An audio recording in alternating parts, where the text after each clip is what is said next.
Hello chess lovers, Suren here, and in this video I would like to share with you another insane game played at Lichess titled Arena 9. As you know, the reigning world chess champion Magnus Carlsen won the tournament and he was playing under a nickname DrNykterstein.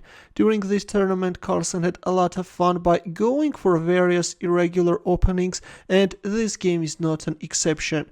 In this game his opponent was a FIDE master playing under nickname Godzilla, whose online rating at the time of this game was 26-12. Now let's see what happened on the board. This was a 1-minute bullet game and DrNykterstein opened up with knight c3. This is the danced opening, but not a very popular one, and you can see this move very rare at a high level.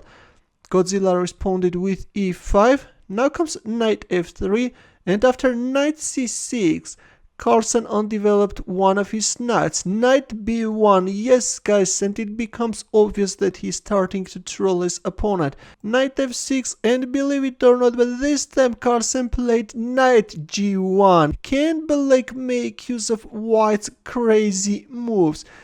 Godzilla responded with d5. Now comes knight f3, and after bishop c5, again, Carlsen played knight g1. If we have a look at the position, Black has already grabbed the initiative in the center and has developed 3 pieces, and actually White is in trouble, but let's see, will Godzilla manage to realize his advantage? e4 by Black, and from here, from move 7, already Carlsen started to make normal moves. e3 is on the board, Black castled kingside, although as Black is leading in development, going for a straight breakthrough with d4 could have been better, but in our game we have castling kingside. d4, e takes d3, c takes d3, d4, e4, rook e8, bishop e2, knight d7, knight f3, and if we have a look at the position, yes guys, Black failed to make use of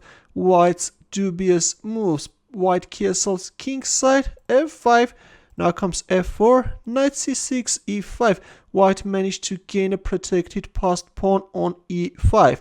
a5, knight d2, bishop e6, a3, a4, bishop f3, queen d7, king h1. Carlsen comes up with an interesting idea. Now he will bring his rook on g1 and will start organizing an attack on the king side. Bishop f8, rook g1, b5. Meanwhile, Black is organizing his game on the queen side. g4 is on the board, f takes g4, and in here, instead of this natural bishop takes g4, Carlsen came up with a very daring rook takes g4 move. Look at this, guys.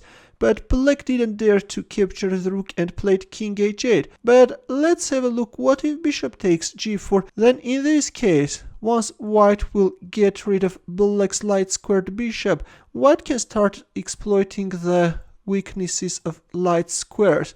Of course, White has a compensation for the exchange sacrifice. The knight can jump on g5 with some dangerous ideas. That's why in our game we have king h8, rook g2, rook b8, bishop e4. White is opening up the queen's diagonal, knight e7, and here we have it queen h5 with a direct mating threat, bishop f5, knight f3. Gradually White's attack is getting very scary. Bishop takes e4, after which Black is starting to face serious problems. It was better to play g6, and now if knight g5, a very beautiful move actually. You can't win the queen because you can get checkmated. Then after knight g5, Black can play h6, and although White has an advantage, but still Black is holding. But in our game we have bishop takes e4, after which Black's position goes down very quickly. Queen c6, and now comes the knight g5, h6, knight f7 check, king g8, and knight takes h6 check. The rook cooperating together with the knight are simply destroying Black's king side. King h7, knight f7 check. Although Carlsen could have played knight g6 check and then knight f6, this is winning faster. Black is forced to give away his queen. In our game we have knight f7 check, king g8, f5, g6. Carlsen played queen h8 check, and after king takes f7, he announced a check from e6 and black resigned because black is forced to give away his queen, after which there is no hope to survive. That's why after e6 check, black resigned. Another insane game by Magnus Carlsen. He simply started the game from move 7, but his opponent failed to exploit white's dubious moves, and it was Carlsen who managed to beat his opponent with a very well organized attack. Yes guys, the reigning world chess champion is way stronger than his opponents. Thanks for watching, I hope that you enjoyed this game. For more games, consider subscribing to my channel. I will see you in my next video. Good luck.